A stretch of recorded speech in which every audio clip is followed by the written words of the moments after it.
Bonjour et bienvenue. Alors aujourd'hui, on s'attaque à Pygame. C'est la bibliothèque incontournable en Python pour faire des jeux en 2D. Mais attention, l'idée ici, c'est pas de faire un tuto de code ligne par ligne, non. Le but, c'est qu'on se construise ensemble une sorte de carte mentale pour vraiment piger comment ça marche sous le capot. À la fin, promis, vous aurez capté la logique de l'API de Pygame, comment tous les morceaux s'emboîtent, et surtout comment vous pourrez commencer à donner vie à vos propres idées de jeu.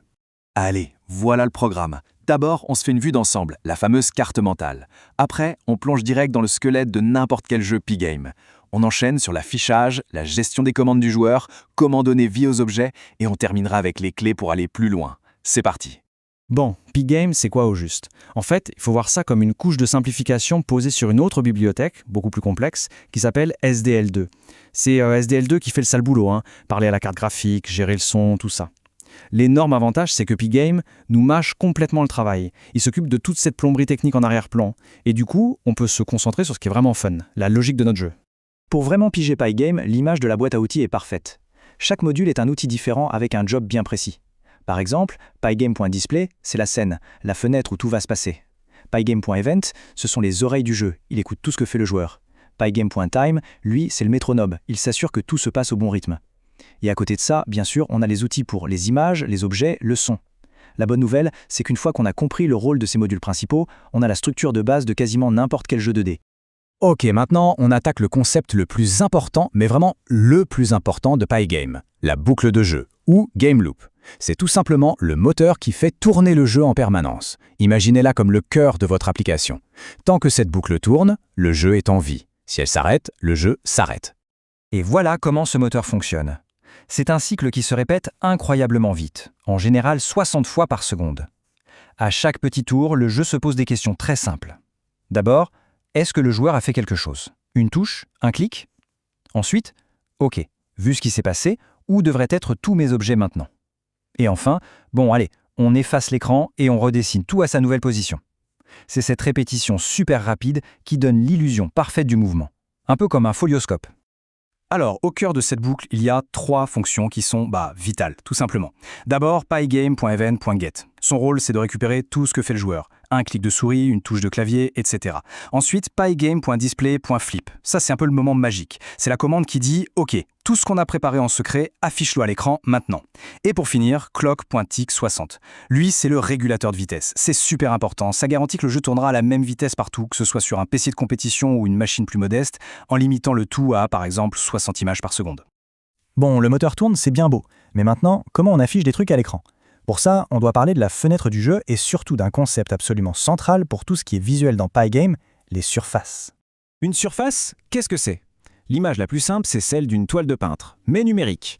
Tout dans Pygame est une surface. La fenêtre principale de votre jeu, c'est la grande toile de fond. Le personnage du joueur, c'est une autre surface, plus petite, avec le dessin du perso dessus. Un ennemi, un projectile, un élément de décor, ce sont aussi des surfaces.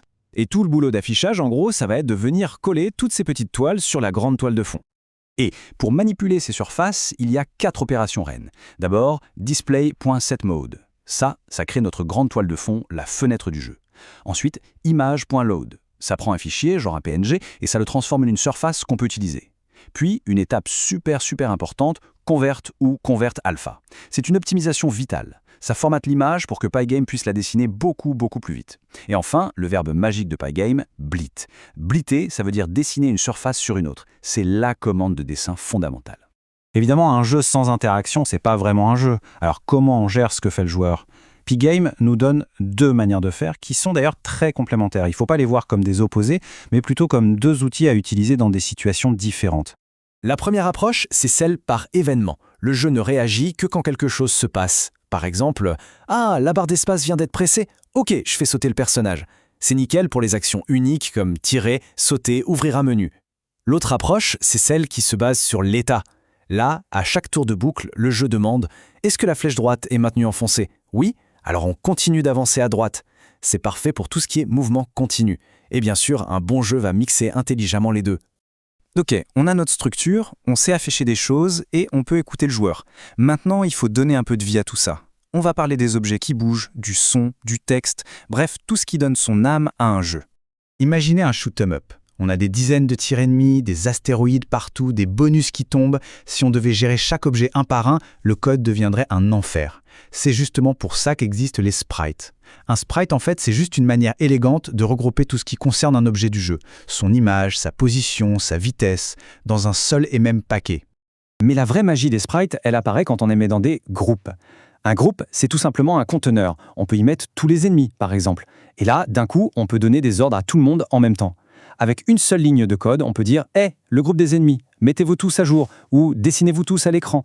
Et le top du top, on peut aussi très facilement vérifier les collisions, genre « Est-ce que le sprite du joueur touche un des sprites du groupe des ennemis ?» C'est un outil ultra puissant pour mettre de l'ordre dans le chaos. Passons à l'ambiance sonore, un truc crucial pour l'immersion. Pygame gère ça via son module Mixer, et il fait une distinction très intelligente, un peu comme au cinéma. D'un côté, il y a la musique de fond, et de l'autre, les bruitages. Et là, la clé, c'est de bien utiliser le bon outil pour le bon usage. Pour la musique de fond, les longs morceaux, on va utiliser Mixer.music. Ça fonctionne en streaming, c'est-à-dire que ça ne charge pas tout le fichier en mémoire, ce qui est beaucoup plus léger. Le format .ogg est d'ailleurs parfait pour ça. A l'inverse, pour les bruitages courts, un tir, une explosion, un son de menu, on utilise des objets sound. Eux, on les charge entièrement en mémoire au début. Pourquoi ? Pour pouvoir les jouer instantanément sans aucune latence au moment exact où on en a besoin. Pour ça, le format .wav est le plus fiable. Et pour finir, le texte. Afficher un score, un dialogue, un menu, ça se fait avec le module fond. Le principe est hyper simple, ça se fait en 2 étapes. D'abord, on crée un objet font en choisissant une police et une taille. Ensuite, on utilise cet objet pour transformer notre texte, par exemple score 100, en une image. Et oui, le texte devient une nouvelle surface. Une fois qu'on a cette surface, qu'est-ce qu'on fait ? Eh bien, on la blite sur l'écran, comme n'importe quelle autre image. Voilà, on a assemblé toutes les pièces principales du puzzle Pygame. Pour finir, on va juste prendre un instant pour récapituler cette carte mentale qu'on a construite, pour être sûr que tout est bien clair. Alors, si on devait résumer, c'est quoi la boîte à outils essentielle de Pygame? De quoi a-t-on vraiment besoin pour commencer? Et la réponse, la voilà. C'est l'architecture de base. On a Display pour la fenêtre, notre scène. On a Event pour écouter le joueur. Time.clock pour contrôler la vitesse. Pour les graphismes, c'est Image et Transform. Pour gérer tous nos objets qui bougent, on a Sprite et Group. Et pour la touche finale, l'ambiance, on a Mixer pour le son et Font pour le texte. Quand on a compris comment tous ces modules discutent entre eux, on a vraiment la clé pour construire n'importe quel jeu en 2D. Et c'est ça, la vision d'ensemble. Tous ces concepts, ce sont les fondations. Bien sûr, la meilleure façon de les faire vôtres, c'est de mettre les mains dans le cambouis et de pratiquer. Mais maintenant, avec cette carte mentale, vous avez le plan. Il ne reste plus qu'à lancer votre éditeur de code et commencer à peindre.